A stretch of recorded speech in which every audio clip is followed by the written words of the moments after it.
President Biden continues to recover from COVID as he faces a tough week ahead with a report due out that could show the U.S. is officially in recession.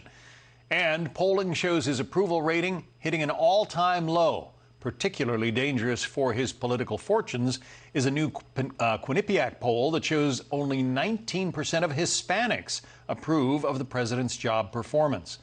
Still, a Politico Morning Consult poll finds 72% of Democrats and Democrat-leaning independents would back the president if he runs for re-election in 2024. Let's bring in David Martosko. He's chief political correspondent at Daily Mail TV. Those last two statistics don't seem to make sense, David. Explain that. 72% of Democrats say they'd back Joe Biden if he wants to run again? Well, you have to remember all of this political posturing kind of goes out the window when there's a binary choice on the ballot. Biden would certainly do better, I think, if Trump were on the ballot against him. A lot of Democrats are going to take the day off work specifically to vote against Donald Trump. If it's somebody else, I don't know if they're going to do the same thing to vote against Tim Scott. So at that point, Biden's got to proceed on his own merits.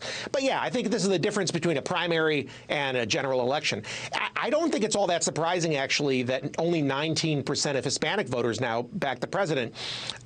Look, put it this way. The Democratic Party, and I think this White House in particular, has made its fortunes on the idea that, say, Hispanic voters or black voters want specific things that advantage them specifically. In the case of Hispanic voters, things like minimum wage hikes, looser immigration laws, single-payer health care. But it turns out that Hispanic voters are just like white voters. They're just like everybody else. They want what's best for their families. They want a secure economic future. And nobody's getting that right now.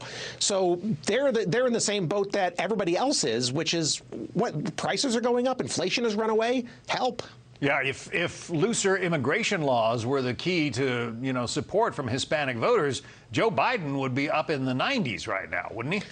That's absolutely right, which I think goes to show that, put it this, look, we're always told that Democrats are the party that don't, separate people by race, that Republicans are the ones who say, well, we're going to treat you differently because of the color of your skin. I think if everybody would simply see voters as voters, people with family interests in the economy, and let's just treat everybody the same and try to create an economy that's better for everybody, instead of saying, well, Hispanic voters want this, Asian voters want that, women want this, and LGBT voters want that. We're all Americans. We all want the same stuff. Well, typically when you go to when voters go to the ballot box, they are voting economic issues absent, some huge issue like a war or something like that. Do you think that some of the social issues that have made headlines in recent months could dominate the economy come November? Absolutely not. Look, the White House, I don't think, is going to go very hard on gun control as a re-election strategy 2 years from now. What we're talking about is congressional elections. Imagine you're a Democrat in New York or California. It's really hard to get people spun up voting on the abortion issue in a state where nothing's going to change. The laws haven't moved one iota. And I think, unfortunately, Americans have shown time and time again that we have a very short memory when it comes to gun violence. These mass murders are not going to move the needle unless they're in your backyard, and then, of course, you care very passionately about them. Democrats who want to run away from the economy are not going to do as well as Democrats who at least try to claim that things are getting incrementally better. They can't just totally run away from the economy because that's an open field for their opponents to just hammer and hammer and hammer. As it is, Republicans are going to wind up with a 5 or 6 seat Senate majority and a 25 to 30 seat House majority. It could be a lot worse if Democrats put their head in the sand and say, no, the election's all about guns and abortion. It's not about the economy. That's a disaster. What about the president's son? Is that moving the needle at all? No, not really. I mean, look what happens whenever something happens in Washington. Let's say Hunter Biden gets indicted tomorrow for failing to register as a foreign agent. Let's just pretend that's going to happen. Immediately, Americans will cloister in their own social media feeds, with people who believe the same things they do. We'll be subject to confirmation bias. Nobody's going to change their minds about anything on the basis of Hunter Biden. Half the country already thinks he's an unrepentant creep. Half the country thinks he's an unfairly targeted son of a president. Nothing's going to change. But what you will see, I think, is when Republicans take over Congress next January, and I think that's a certainty at this point, frankly, you're going to see investigations of the type that we're seeing now with the January 6th committee. If we're honest with ourselves, the January 6th committee's main purpose is poisoning the waters to make sure Donald Trump doesn't have an easy shot at a political, second coming.